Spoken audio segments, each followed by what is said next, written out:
नुसल्ली अला रसूलिल करीम अम्मा बाद फ़ौज़ु बिल्लाहि मिनश शैतानिर रजीम बिस्मिल्लाहिर रहमानिर रहीम। आज का हमारा मौजू इश्क है। इश्क अरबी के लफ्ज़ अशका से माखूज़ है। अशका बुनियादी तौर पर आकाश बेल को कहते हैं। इश्क पेचांद भी जिसे हम कहते हैं, ये ऐसी जड़ी बूटी है जिसे अगर आप किसी सरसब्ज़ दरख्त पे डाल देते हैं तो वो दिनों में सूख जाता है, टुंड मुंड हो जाता है। शादाब और हरा भरा दरख्त जो है वो सूख जाता है। यानी इश्क वो चीज़ है कि जो आशिक को सूखा कर देता है, पीला कर देता है, जर्द कर देता है और फिर उससे परवान चढ़ता है। और कहते हैं कि इश्क में आशिक को बयाने के तौर पर अपनी जान पेश करनी होती है। अमीर खुसरो ने कहा था कि भैया कामदन रबूदी दिलो दीनो जाने खुसरो चेशवद अगर बद इंसान दो से बार खाही आमद, कि तेरे पहली मर्तबा आने ने, तेरे एक मर्तबा आने ने खुसरो का दिल, दीन, जान सब कुछ ले लिया। अगर तू दूसरी या तीसरी मर्तबा आया तो मैं तुझे क्या पेश करूँगा? मेरे पास तो तुझे पेश करने के लिए कुछ रहा ही नहीं। पहली आमद पे, पहली मुलाकात पे, तेरी पहली तशरीफ़ आवरी पर मैंने अपना दिल, दीन, जान सब कुछ तेरी खिदमत में पेश कर दिया है। यानी आशिक अपनी जान को अपने महबूब पे वार देता है, त्याग देता है अपनी ज़िंदगी को। उसके नज़दीक उसका इश्क जो है वही कीमती है, वही उसके लिए सब कुछ है। अमीर खुसरो से मंसूब एक बहुत मशहूर गज़ल, नमी दानम चे मंजिल बूद शब जाए के मन बूदम, बे हर सूरत से बिस्मिल बूद शब जाए के मन बूदम, कि मुझे नहीं मालूम कि वो कौन सी मंजिल थी कि जहाँ मैं कर रहा था। बा हर सूरत से बिस्मिल बूद शब जाए के मन बूदम, वहाँ हर तरफ रक्स बिस्मिल था। आशिक तड़पते हुए रक्स कर रहे थे, महबूब के हिजरो फिराक में तड़प रहे थे, रक्स बिस्मिल जारी था। यानी रक्स बिस्मिल जिसमें आप किसी परिंदे को काट के किसी ज़िबा करके छोड़ देते हैं और वो जानकनी का जो आलम होता है उसमें वो जो तड़पता है वो रक्स बिस्मिल होता है। तो ये आशिक जो है वो रक्स बिस्मिल की कैफियत में होता है। अपने महबूब की जुदाई में उसकी बेकरारी जो है वो उसको तड़पाती है और वो तड़पता है।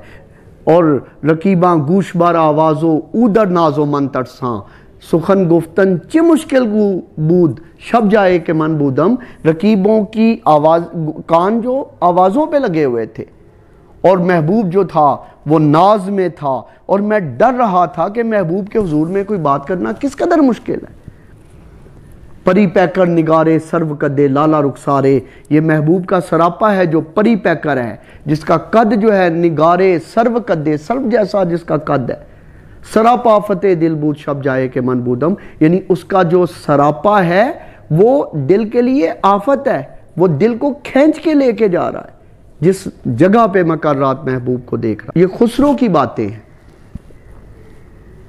हाफिज ने इश्क के बारे में कहा कि हरगिज नमी रद उनके दिलश जिंदे शुद बाइश्क, कि जिसका दिल इश्क ने जिंदा कर दिया वो कभी नहीं मरता।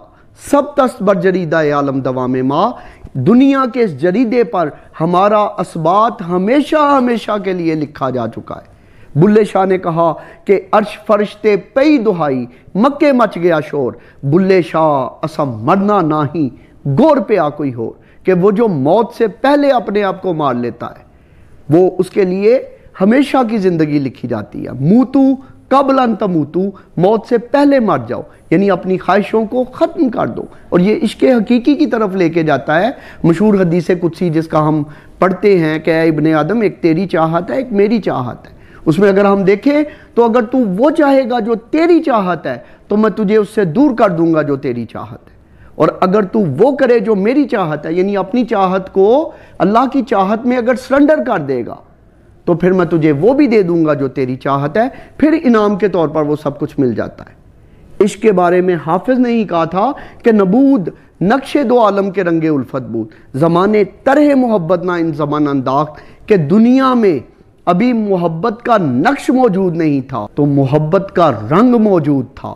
زمانے طرح محبت نہ ان زمان انداخت، زمانے میں محبت کی بنیاد اب کے نہیں پڑی، یہ بنیاد قدیم ہے۔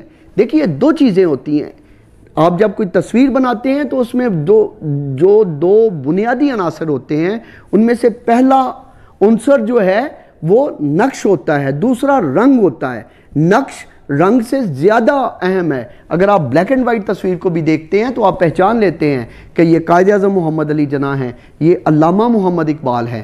رنگ جو ہے وہ ثانوی چیز ہے، خوبصورتی کے لیے ضروری ہے، لیکن بنیادی چیز نقش ہوتا ہے۔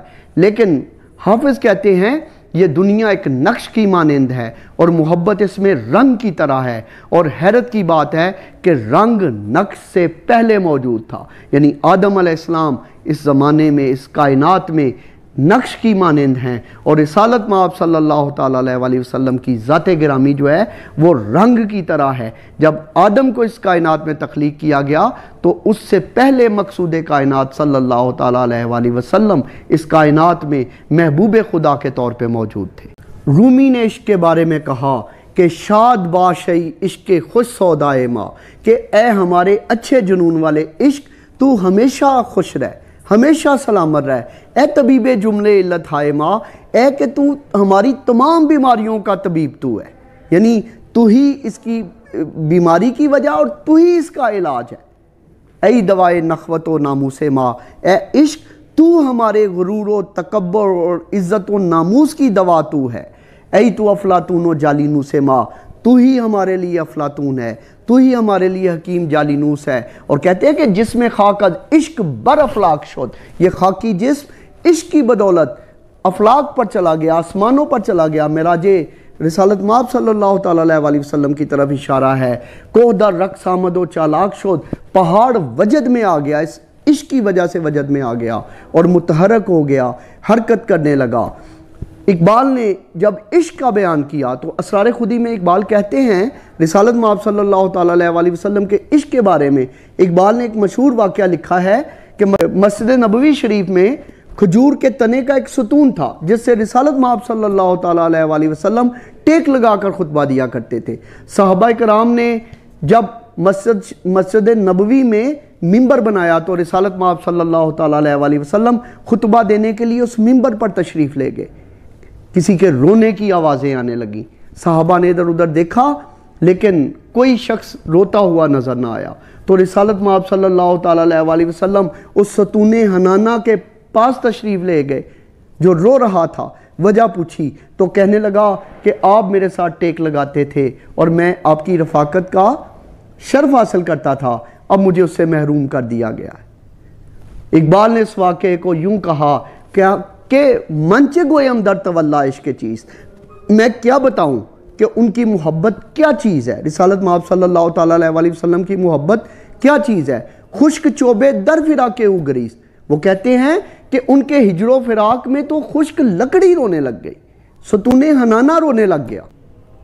رومی نے عشق کے مطالب کے بیان سے عاجز آ کے کہا کہ ہرچ گویم عشق را شرح و بیان، میں عشق کی جتنی بھی شرح بیان کروں، جتنا بھی اس کو ایکسپلین کرنے کی کوشش کروں، چن با عشق آیم خجل باشم ازان، جب میں لفظ عشق پہ آتا ہوں اور اس کی تشریح کرنے کی کوشش کرتا ہوں تو مجھے شرمندگی کا سامنا کرنا پڑتا ہے۔ یہ عشق ایک ابدی حقیقت ہے، یہ عشق ہمیشہ زندہ رہنے والی چیز ہے، اس کو فنا نہیں۔ آپ کا بہت شکریہ۔ مزید معلوماتی ویڈیوز کے لیے ہمارے چینل کو سبسکرائب کیجئے اور گھنٹی کا بٹن دبائیے۔ Thank you very much.